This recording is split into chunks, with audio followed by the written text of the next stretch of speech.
काशी के वासी है कालेश्वर, डमरू बजे तेरे हाथ में, त्रिशूलधारी है विद्वंद, अंधकार मिटे तेरे साथ में। श्मशान में तू नित्य करे, काल का भय भी तुझसे डरे। अष्ट भैरव के स्वामी तुम, भक्तों की रक्षा करो हरदम। हर हर भैरव शिव अवतार, हर हर भैरव तुम करो उद्धार। काल हरण करो, मृत्यु भय हरो, मेरे भैरव तुम करो उद्धार। तेरे चरणों में शीश झुकाऊं, मन की व्याकुलता मिटाऊं, कठिन मार्ग पर दीप जलाओ, अपने भक्त को पथ दिखलाओ। काल के जाल से मुक्त करो, भय संताप से रक्षित करो। तुम ही शरण हो, तुम ही धाम, तुम्हें पुकारो दिन और शाम। हर हर भैरव शिव अवतार, हर हर भैरव तुम करो उद्धार। हर महादेव, जय भैरव बाबा।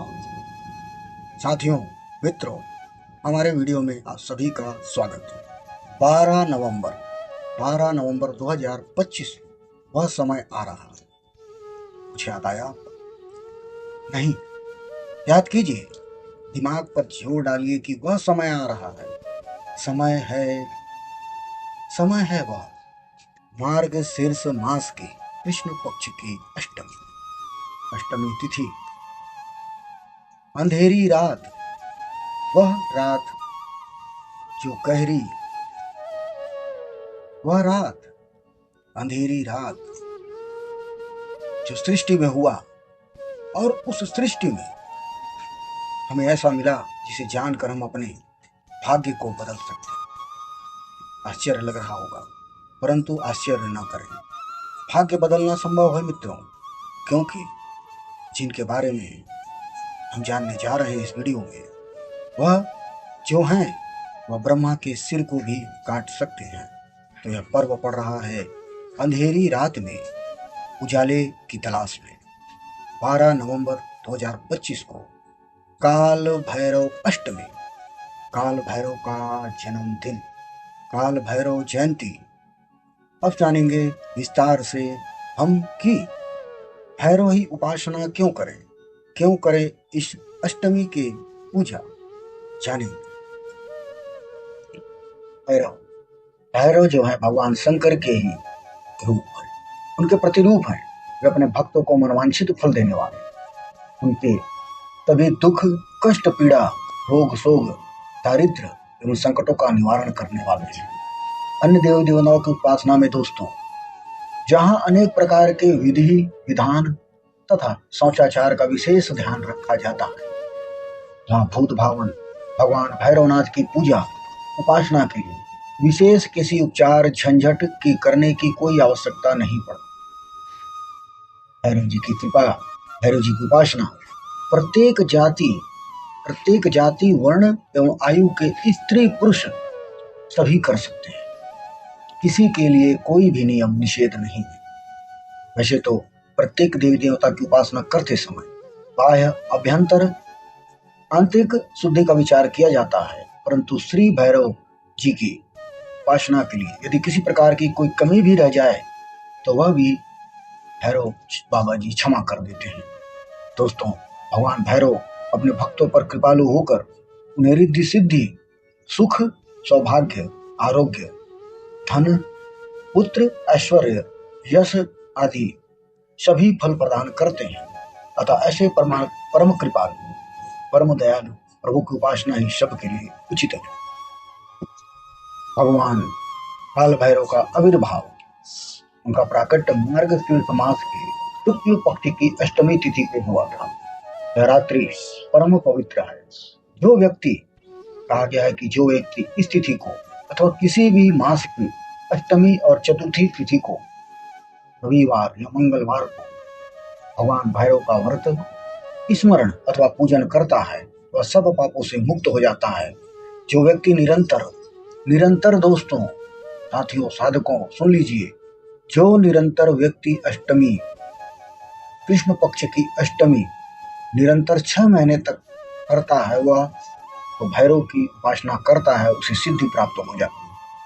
जो व्यक्ति काशीपुरी में जाकर के भगवान भैरव का दर्शन एवं पूजन करता है, उसके समस्त पाप क्षीण हो जाते हैं।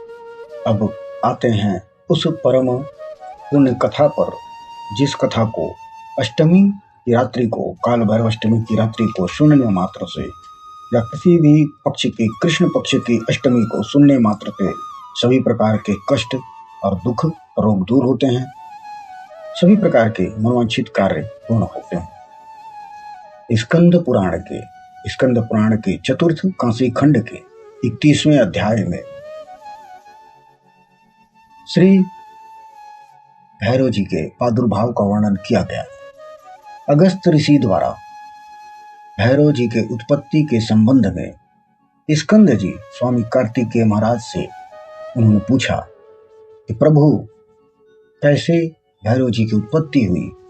उन्होंने जो अगस्त ऋषि को कहा वह कथा यहाँ आप लोगों के सामने है। एक बार सुमेरु पर्वत पर बैठे हुए ब्रह्मा आदि देवताओं ने, ऋषियों ने प्रणाम करने के उपरांत पूछा, हे प्रभु, आप में सबसे बड़ा कौन है। उस समय भगवान शिव की माया के वशीभूत होकर के ब्रह्मा जी अहंकार में भरकर यह कहने लगे कि हे ऋषियों, संपूर्ण सृष्टि को उत्पन्न करने वाला मैं स्वयं हूँ, अर्थात मुझे किसी ने उत्पन्न नहीं किया है। अतः अनादि ब्रह्म होने के कारण मैं ही सब देवताओं में श्रेष्ठ हूँ और मैं ही ईश्वर हूँ। ब्रह्मा की यह बात सुनकर श्री नारायण के अंशज ऋतु अत्यंत क्रुद्ध हुए और बोले कि हे ब्रह्मा, तुम अज्ञान के वशीभूत होकर ही हो ऐसी बात कर रहे।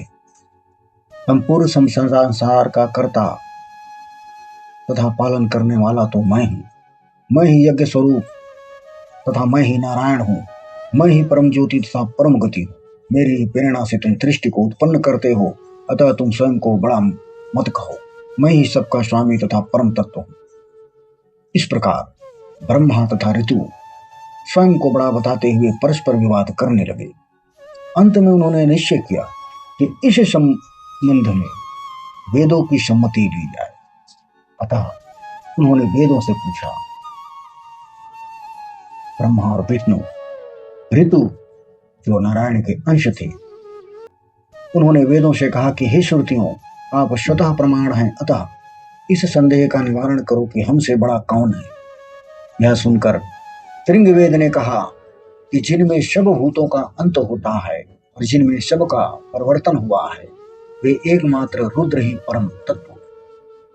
यजुर्वेद ने कहा, जो समस्त यज्ञों के स्वामी है, जिनकी योग द्वारा अर्चना की जाती है और जो स्वतः प्रमाण है, वे एकमात्र शिव ही है। सामवेद ने कहा, संपूर्ण विश्व जिनके भीतर भ्रमण कर रहा है, योगी जन जिनका ध्यान धरते हैं और जिनके प्रकाश से यह संपूर्ण विश्व प्रकाशित है, वे एकमात्र त्र्यंबक ही सर्वोपरि।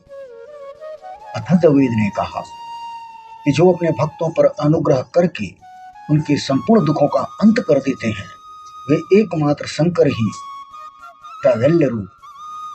वेदों के इस प्रकार कहने पर माया से अत्यधिक मोहित हुए ऋतु तथा ब्रह्मा ने यह कहा कि जो शिव दिगंबर, धूलि धूसरित जटाधारी, व्यालों का आभूषण पहनने वाले, निसंग तथा बैल पर आरूढ़ होने वाले, वे परम ब्रह्म इस प्रकार हो सकते हैं।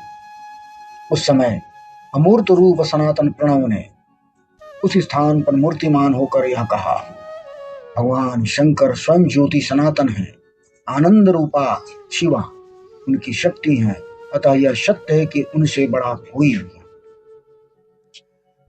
प्रणव प्रणव ओंकार ने भी यह साबित किया कि शिव से बड़ा कोई नहीं।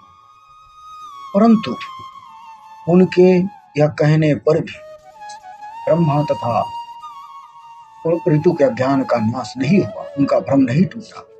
उसी समय उनके बीच एक अकस्मात घटना घटी। उन दोनों के बीच एक महान तेजस्वी ज्योति प्रकट हुई, जाचल में। उस ज्योति ने अपनी आभा के भीतर सबको समेट लिया। फिर उस ज्योति मंडल के मध्य में एक पुरुष की आकृति दिखाई दी। उस ज्योति पुरुष को देख करके ब्रह्मा का पांचवां मुख शुद्ध होकर कहने लगा, हम दोनों के बीच में यह कौन आया? क्षण भर में ही वह महापुरुष जो अग्नि के बीच में पुरुषाकृति दिख रही थी, वह नील लोहित वर्ण, विशूल पाणी, त्रिनेत्र, नागों के आभूषण से युक्त चंद्रशेखर महादेव देवाधिदेव बालक के रूप में परिवर्तित होकर रुदन करने लगे, रोने लगे। उस समय ब्रह्मा ने देखी ब्रह्मा की माया, जाजल मान अग्नि को अपने बीच में भी ना समझ पाया, उस पुरुषाकृति को भी नहीं समझ पाया। बालक को देख करके वह सोचा कि यह मेरे पांचवें मुख से ही निकला हुआ है। अज्ञान से भ्रम होकर के इस प्रकार कहना आरंभ किया। ब्रह्मा ने उससे कहा कि हे पुत्र, उसे कह रहे हैं कि हे पुत्र, उन्हें समझ में नहीं आ रहा है, तुम मेरे मस्तक से प्रकट हुए हो और रुदन कर रहे हो, अतः मैं तुम्हारा नाम रुद्र रखता हूं। अब तुम मेरी शरण में रहो, मैं तुम्हारी रक्षा करूंगा। ब्रह्मा के इस अहंकार भरे बातों को सुन करके वह बालक तत्क्षण और तत्काल भैरवाकृति पुरुष के रूप में परिवर्तित हो गया। और श्याम वर्ण साक्षात काल स्वरूप तथा संपूर्ण विश्व का भरण पोषण करने वाले की सामर्थ्य रखने वाले, अतः उनका नाम भैरव प्रसिद्ध हुआ। उसे देख करके काल भी भयभीत हो जाने की स्थिति में थे, अतः उनका नाम कालराज भी प्रसिद्ध हुआ। फिर भी उस भैरव कृति को देख करके, भैरव जी की आकृति को देख कर भी अहंकारी ब्रह्मा का अज्ञान दूर नहीं हुआ और वे उस ज्योति पुरुष से इस प्रकार कहने लगे, हे वत्स, हे पुत्र, संपूर्ण विश्व का भरण पोषण करने की सामर्थ्य रखने के कारण तुम्हारा नाम काल भैरव होगा। तुमसे काल भी भयभीत बना रहेगा, अतः तुम्हारा नाम काल भैरव होगा। नाम से भी प्रसिद्धि प्राप्त करोगे, दुष्टों का दमन करने वाले रहोगे, तथा तुम्हारा मर्दक भी प्रसिद्ध होगा। अमर्दक तथा भक्तों के पापों का भक्षण के क्षण भर में करने के कारण लोग तुम्हें पाप भक्षण भी कहें। तुम सर्वश्रेष्ठ मुक्तिदायिनी काशीपुरी के अधिपति होकर कालराज का पद प्राप्त करोगे। वहां काशीपुरी में रहकर जो भी व्यक्ति पाप करेगा, उसे तुम स्वयं ही दंड दिया करो। चित्रगुप्त किसी भी काशी निवासी के पाप पुण्य का लोखा जोखा नहीं रखेंगे। इस प्रकार से ब्रह्मा जी शिव की माया से वशीभूत होकर अहंकार में वरदान देने लगे। ब्रह्मा जी के दिए गए इन वरदानों को काल भैरव ने ग्रहण किया और उन्होंने उसी समय अपने उंगलियों के कानी उंगली, नाक की नाखून ब्रह्मा जी के पांचवें मस्तक को काट दिया। उंगली के नख अपने बाएं हाथ की उंगली के नख अग्रभाग से उसे काट दिया। जिस मुख ने शिव जी की निंदा की और कहा कि हे ब्रह्मा, जिस अंग ने अपराध किया था उसे मैं दंड दे दिया। तुम्हारे पांचवें मस्तक ने शिव जी की निंदा की थी, अतः मैंने उसे काट डाला। अपने पांचवें मस्तक के कट जाने पर, उनका पांचवा मस्तक कटा मित्रों, तो ब्रह्मा जी को यथार्थ का ज्ञान हुआ। अरे, जो मेरा सर काट सकता है वह कुछ भी कर सकता है। समझ गए, वह तत्काल समझ गए कि शिव जी ही सबसे बड़े और सबसे आदि कारण स्वरूप ब्रह्मा है। ब्रह्मा जी भय से कांपने लगे, भयभीत होकर के वहां भगवान रुद्र की स्तुति करने लगे। महादेव महादेव, देवादिदेव महादेव, शरणागत चिल्लाने लगे। उस समय तेज और राशि से भगवान रुद्र भी वहीं प्रकट हो गए। फिर यज्ञ मूर्ति विष्णु भी वहीं प्रकट हो गए और ब्रह्मा जी के साथ साथ शिव जी की प्रसन्नता के लिए उनकी अनेक प्रकार की स्तुति करने लगे, उनके गुणगान करने लगे। ब्रह्मा तथा विष्णु की गई स्तुति से प्रसन्न होकर भगवान शिव ने उनको अभय प्रदान किया। तत्पश्चात उन्होंने अपने ही अवतार भैरव को यह आज्ञा दी कि हे भैरव, तुम लोक प्रदर्शन के हेतु ब्रह्मा जी के इस कटे हुए 5वें मस्तक को अपने हाथ में लेकर भिक्षाटन करते हुए विश्व भ्रमण करो और इस प्रकार ब्रह्म हत्या के पाप का प्रायश्चित करो। यह कहकर के शिव जी ने ब्रह्म हत्या नामक एक कन्या को प्रकट किया। वह लाल रंग के वस्त्रों को धारण किए, अपने शरीर पर रक्त अंगरांग को लेप किए हुए थी। उसके दांत तीक्ष्ण थे, मुख अत्यंत भयावना था तथा उनकी जीभ लपलपा रही थी। वह अंतरिक्ष के टपकने वाले रक्त का पान कर रही। उसके हाथ में कैंची तथा खप्पर था और वह भीषण स्वर में गर्जना कर रही। यह रूप है मित्रों ब्रह्म हत्या का। तथा शिव जी ने ब्रह्म हत्या को संबोधित किया। शिव जी कहते हैं ब्रह्म हत्या से इस प्रकार कहा कि हे ब्रह्म हत्ये, जब तक भैरव कांसीपुरी में नहीं जा पहुंचते तब तक तुम भीषण रूप धारण कर इनका पीछा करती रहो। तुम सर्वत्र प्रवेश करने में सामर्थ रहोगी ब्रह्म हत्या, लेकिन वाराणसी पुरी में तुम प्रवेश नहीं कर पाओगे। यह कहकर शिव जी अंतर ध्यान हो जाते। तब कपालधारी भैरव उस ब्रह्म हत्या से मुक्ति पाने के लिए तीनों लोगों का भ्रमण करने लगते। वे आगे आगे चलते हैं और पीछे ब्रह्म हत्या उनका पीछा करते जाते। इस प्रकार उन्होंने अनेक तीर्थों, अनेक लोगों का, अनेक स्थानों का भ्रमण किया। जब वे वैकुंठ लोक पहुंचे उस समय भगवान विष्णु ने लक्ष्मी जी को संबोधित करते हुए कहा कि हे प्रिय, यह शिव जी की अपरार लीला ही है।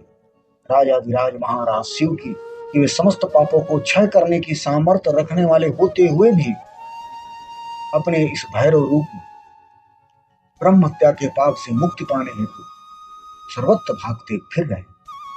इस प्रकार वे लीला प्रदर्शन द्वारा भक्तों को आनंदित तथा पापों के परिणामों के संबंध में सजग कर रहे हैं। वो सजग कर रहे हैं कि पाप इस प्रकार से मनुष्यों का पीछा करती, भटकाती है। यह कहकर के विष्णु जी ने देवादिदेव महादेव तथा उनकी लीला को नमस्कार किया। उधर भूत भावन भैरव जी समस्त लोकों में अपनी इस लीला चरित्र का प्रदर्शन करते हुए परम पवित्र अविमुक्त तीर्थ कांसीपुरी में जा पहुंचे। काशी में प्रवेश करते ही ब्रह्म हत्या ने उनका पीछा करना छोड़ दिया, क्योंकि भगवान शंकर की प्रियपुरी वाराणसी में प्रवेश पाने की क्षमता, सामर्थ्य ब्रह्म हत्या में नहीं थी। कांसीपुरी में जाते ही भैरव के हाथ से ब्रह्म हत्या का मस्तक स्वतः ही छूटकर गिर पड़ा। जिस स्थान पर वह मस्तक गिरा था मित्रों, वह कपाल मोचन के नाम से आज भी प्रसिद्ध है। तब भगवान भैरव उसी कांसीपुरी में रहकर उसे कोतवाल पद पर विराजमान। भगवान शंकर जी के अवतार स्वरूप श्री महाकाल भैरव जिस कांसीपुरी में कोतवाल हैं और जो अविमुक्त तीर्थ के नाम से प्रसिद्ध भूत भावन शिव की अत्यंत प्रिय पुरी है, उसके महात्म्य का वर्णन करने की सामर्थ्य स्वयं शेष तथा शारदा में भी नहीं है मित्रों, तो हम क्या करेंगे।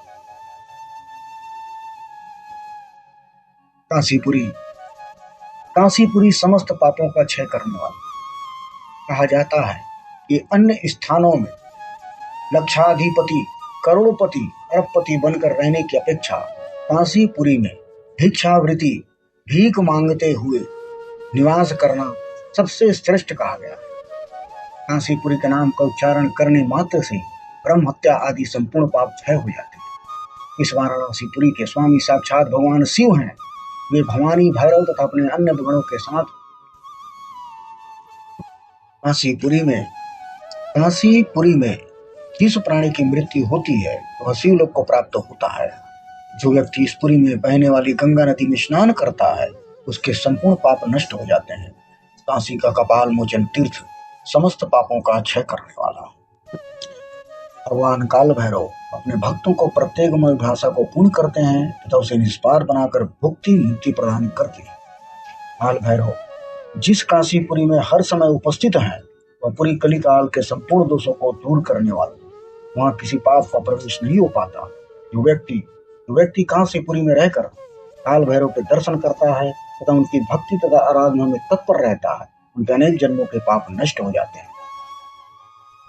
मित्रों, यह पर्व जो आ रहा है मार्गशीर्ष मास की कृष्ण पक्ष की अष्टमी को 12 नवंबर 2025 को, यह समय है अपने सभी प्रकार की मनोकामनाओं को पूर्ण करने का। जो इस कथा को सुनता है, पढ़ता है अथवा सुनाता है, उसके सभी प्रकार के रोग दोष दूर हो जाते हैं, रिद्धि सिद्धि प्राप्त होती है, घर में धन का भंडार भरता है और भैरव की कृपा से नकारात्मक शक्तियां दूर होती हैं और घर में हर प्रकार के सौभाग्य की वृद्धि होती है। हर हर महादेव।